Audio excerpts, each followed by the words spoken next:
ergaa gabaabaan qaba namoota jaalala hin beekneef. Jaalala jechuun kan namoonni lamaan walitti dhufanii tokko ta'anii jiraatanii jechuudha. Jaalala jechuun kan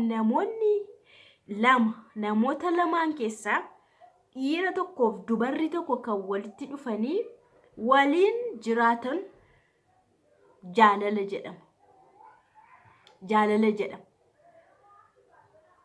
Gaaffii tokko malee, barbaacha tokko malee, deeggarsa tokko malee, utubaa tokko malee namoonni lama dhiirri tokkoof dubarri tokko ofiidhuma isaanii wal barbaadanii wal fedhanii fedhii isaaniitiin kan isaan wal wajjin jiraatan jaalala jedhama. Ammallee namoota baay'eedhaaf wanti jaalalli kan hin galleef jechuudha. Namoonni lama kallattii garaagaraatiin wal barbaadanii walitti dhufanii dhiibbaa kan biraa malee, deeggarsa waan biraa malee, gargaarsa waa biraa malee yookaan qaama alaa malee walitti dhufanii kan isaan waliin jiraatan dhiirri tokkoof dubarri tokko jaalala jedhama. Jaalala keessattuu maaltu hin barbaachisu? Jaalala keessatti qomoon hin barbaachisu, sanyii yookaan filannoon hin barbaachisu jaalala keessatti. Namni kamillee nama kam wajjiniin jaallatee jiraachuu danda'a. Namni kamillee nama kam faana jaallatee jiraachuu ni danda'a. Dirqama Itoophiyaa wajjin kan jedhu hin jiru. Lammiin kamillee lammii kam faana filatee jaalalaan jiraachuu danda'a. Lammiin kamillee jechuudha. Eenyullee eenyuun jaallatee fuudhee jaalalaan faana jiraachuu danda'a. Fakkeenyaaf Dr. Alii Birraanii namni inni fuudhee lammii biyya biraati. Lammii biyya biraa jechuudha. Kanaaf Dr. Alii Birraan artistii hangafaa dooktarii kan ta'e lammii biyya alaa fuudhe jechuudha.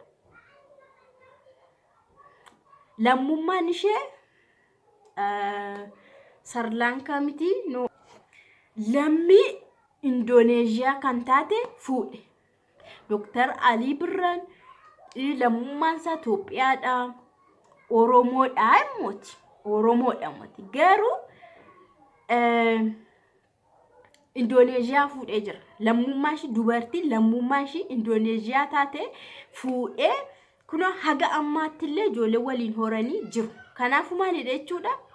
Lammiin kamillee lammii kamii faana gaa'ila dhaabbachuu danda'a, wal jaallatee waliin jiraachuu danda'a. Jaalala keessatti jechuudha. Jaalalli gosa hin filatu, sanyii hin filatu, bifa hin filatu. Jaalala qulqulluun jechuudha. Ulaagaas hin qabu baay'ee. Ulaagaas hin qabu. Namoota keenyatu ulaagaatti baasee, gosatti baasee, qomootti baasee, maalitti baasee, biraanchitti baasee, dildilatti baasee malee silaa jaalalli dhugaa, jaalalli qulqulluun nama kam faanayyuu hin adeema.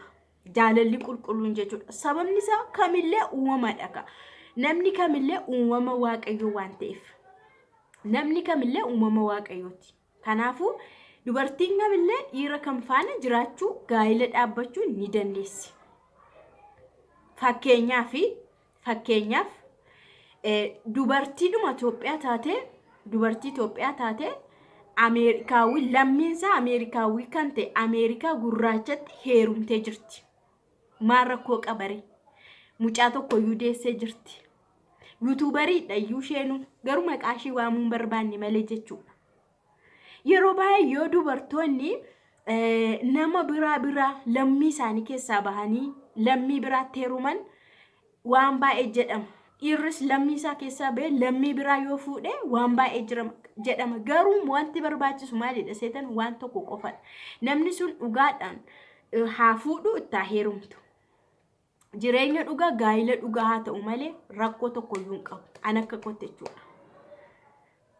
An akka kootti. Namoonni kaan garuu waan barbaadan biraanchis itti baasuu danda'u, dildilas itti baasuu danda'u, xaaraaf girgiddaas itti baasuu danda'u. Ana garuu jaalala dhugaa taanaan, waan wajjin jiraatamu taanaan, seera qabeessa taanaan, lammii kan faana iyyuu wal fuudhee jiraachuu ni danda'a. Fakkeenyaaf ammas kan biraa. Gaazexeessituun OMN lammii eenyutti heerumte isinuu u'uu jechaa turtan. Lammii Itoophiyaadhaa ala ta'etti heerumtee jirti. Maal rakkoo qabaree kun? Rakkoo tokko hin qabu.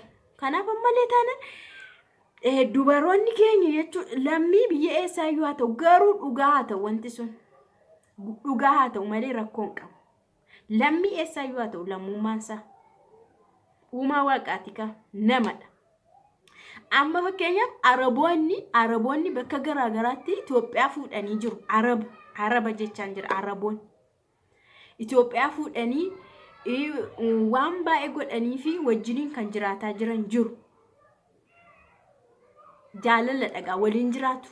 Garaagarummaa inni sanyii rakkoo hin qabu. Garuu waliin jiraachaa jiru. Maal rakkoo qabaree kun? Itoophiyaan tokko deemtee Arabatti yoo heerumte maal rakkoo qaba?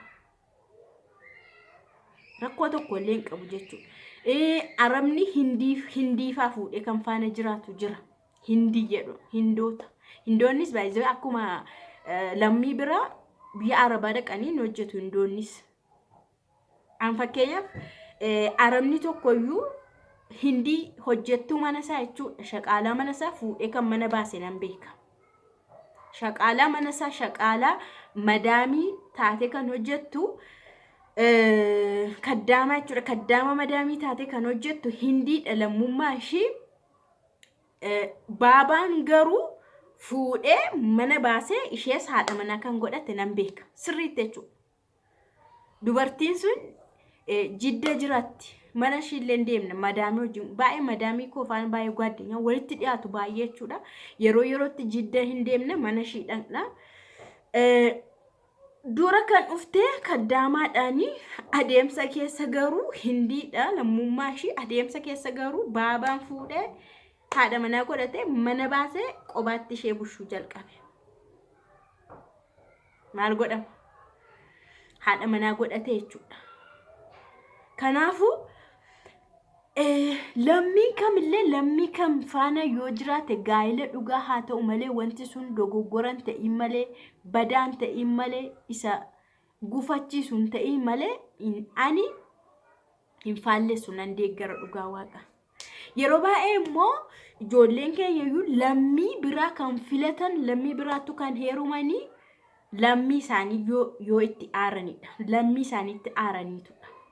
Lammii isaanii yoo isaan miidhudha. Irra caala garuu parsantiidhaan kan isaan barbaadan lammiima isaaniiti. Lammii ofii isaanii barbaadu. Kanaafuu jaalala irratti jechuudha. Dhugaa jaalalaa jireenyaa taanaan lammiin kamuu lammii kan fuudhuu ni danda'a. Akka goote jechuudha kun. Akka goote. Kanaaf lammiin kamillee lammii kamitti yoo heerumes yoo fuudhes rakkoo waan hin qabneef irratti ka'uun hin barbaachisu. Ceepha'uun hin barbaachisu. Arrabsuunis hin barbaachisu. Lammii biraa akkuma nama dhaqee lammii biyya Ameerikaatti heerumeetti ilaala. Tokkuma dhaqa. Lammii biraa fakkeenyaaf lammiin Itoophiyaa tokko osoo dhaqee nama lammii Ameerikaa ta'e tokkotti osoo heerumee harki rukutamaafi. Sirriitti bakka gaariidha jedhama. Biyya isaa ilaalamee jechuudha.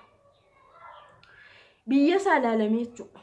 Kanaafuu akkuma kana lammiin tokko dhaqee lammii iddoo biraa Ameerikaadha ala lammii biraatti yoo heerume harki rukutamuufi qaba. Jireenyadha ka jaalala dhugaa taanaan jechuudha. Kanaaf jaalalli hiikni isaa wal filatanii wal barbaadanii wal jaallatanii jaalala dhugaadhaan walitti dhufanii wal faana yoo jiraatan lammummaan isaanii nothing uumaa tokko miti jechuudha. Lammummaan isaanii filatamuu hin barbaachisu jechuudha. Isinillee warri na dhaggeeffachaa jirtan kun lammii Itoophiyaadhaa ala lammiin biraa lammii fedhe haa ta'u Lammiin biraa tokko too gaaffii gaa'elaa sinii dhiyeesse wantichi dhugaa qabatamaa haa ta'u malee weeldan gaarii itteeruma dirqama Itoophiyaatti heerumuu qaba Oromootti heerumuu qaba kan jedhe seerri hin jiru garuu sanyii jira siyaasni jira maaliin jira isa kana wal xaxaana malee biyya keenya keessatti jechuudha. Sin garuu lammiin biyya kamiillee haa ta'u dhuguma sin jaallatee dhuguma sin faana jiraachuudhaaf isa jireenya dhugaa taanaan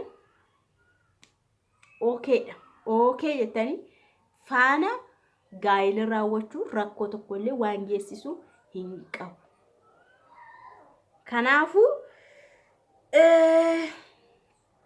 waan tokko irraa keen kana haaseen isiniin jedha nagaan isiniif haa ta'u nagaa isiniin gaafanne galatooma waan dhaggeeffattanii fi dubbiin sirrii yoo taate laayikii naa gochuun dagatiinaa yoo sirrii miti ta'es gochuun dagatiinaa. Ciao.